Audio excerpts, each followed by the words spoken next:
Now, if you went for drinks, got a little carried away and ordered yourself a cab home, when would you know that it was safe to get behind the wheel of your car on the following day? Well, presenter Kirsty Gallagher has just been banned from driving for 2 years after she was caught almost 3 times over the limit the morning after a night out.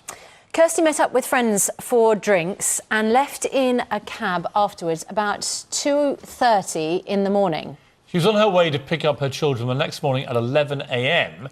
when she was seen driving erratically. That's more than 8 hours after she stopped drinking. As a rule of thumb, 2 pints of lager or 2 small glasses of wine is enough to put you over the limit. The legal limit in England, Wales and Northern Ireland is 35 micrograms in 100 millilitres of breath. Kirsty was almost 3 times over this at 106 micrograms. Well, Carly Brookfield is Chief Exec of Driving Instructors Association and a government advisor on safety. Very good morning to you. Good morning. This is presumably not an unusual situation that you think, because you've finished drinking on what you consider the night before, that once you've had, I don't know, a couple of glasses of water, a good sleep, you're probably all right to get back into the car. How many people get caught out like that? I think there's quite a lot. I think the latest statistics I saw, it was probably about 350 arrests for drink driving of this nature per year. I think it's there by the grace of God go all of us who actually socially drink for work purposes, in inverted commas, because we're not particularly aware of how quickly we metabolise alcohol or not. And we will make a judgment at times to get behind the wheel when we perhaps aren't safe to do so. And also, very different metabolism for different people. Men and women. I mean, you could do exactly what Kirsty Gallagher did and get away with it, and you could be hammered as she's been. It's hard to know. So how do people actually, when they wake up in the morning, if they're not sure, how do they actually try and work out if they're over the limit or not? They could do a quick calculation. There are online calculations that you can do, which will look at the type of alcohol you're drinking, for example, spirits or wine or beer, and work out when is the last time that you had your last drink. Now, some average... But that doesn't tell you the metabolism rates. No, it doesn't. So actually, it's very arbitrary, that. I mean, so my point is, if you don't know what your metabolism does, and it's so different from person to person, from, you know, a man of 6'5" to a woman of 5'4", completely different probably in the way they can tolerate that level of alcohol. So how do you actually know for sure? Because a number of people did think afterwards, I mean, I know I was one of them, thinking, well, isn't there a sort of test that you could do? You've brought one in, haven't you? So what is this? So this is a home breathalyzer, predominantly sold in the UK for people going over to France, because France now insists you carry a breathalyzer kit in your car.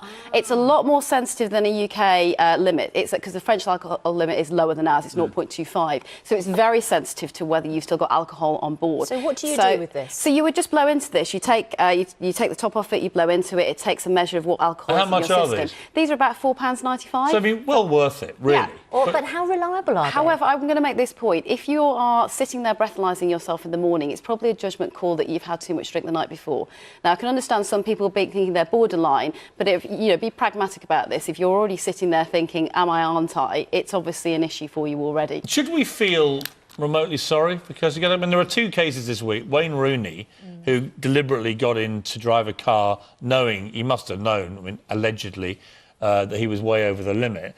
I find it very hard to feel sympathy for Wayne in that position. But Kirsty Gallagher, I did have a bit of sympathy for her. You know, she obviously was very traumatised by it, said she'd been through a stressful time in her life. None of that really excuses what happened. But 8 hours after you finish drinking, you know, a lot of people might think at 11:30 in the morning, I should be all right.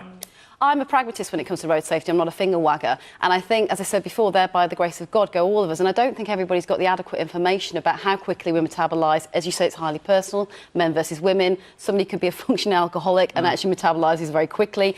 And I think it's looking at general guidelines and making a judgment for your own safety and the risk, how it's rated to you as well. She stopped drinking at 3 o'clock in the morning.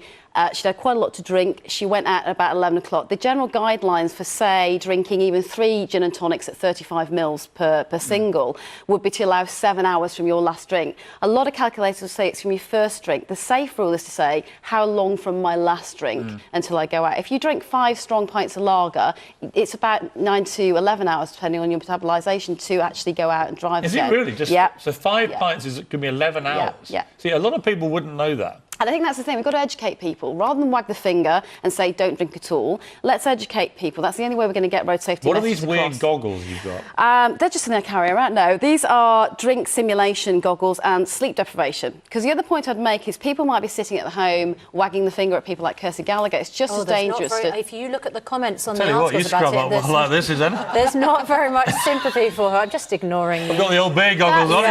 You're looking That's, great, love. Those are sleep deprivation, as Piers pointed out this morning. Being a father of a young child, he suffers a lot from that. He could just... Wow. No, sorry, I'm the one who suffers. That's true. Not Piers. That's Sorry, true. what are these? I don't actually know what I'm doing here. Those are, which is, unusual, those are sleep deprivation goggles. So that's, does that mean? That means if you haven't had enough sleep and you're fatigued, your ability to make cognitive judgments about driving will be just as impaired as if you've been having drinks the night before. Sorry, hang on. Explain exactly what is going on here, because I'm just looking at what appears to be a very blurry... simulating the effect of if you sleep. have not had enough sleep and what it would be like if you got behind the wheel of your car. Could you drive like that? Frankly, you couldn't present the programme like that. I can't even see So past my hand. I mean, this is not a realistic thing, is it?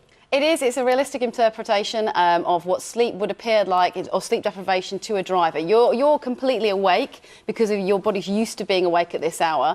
These are blood alcohol level 0.15 milligrams per 100 grams, so they're quite way over our legal limit.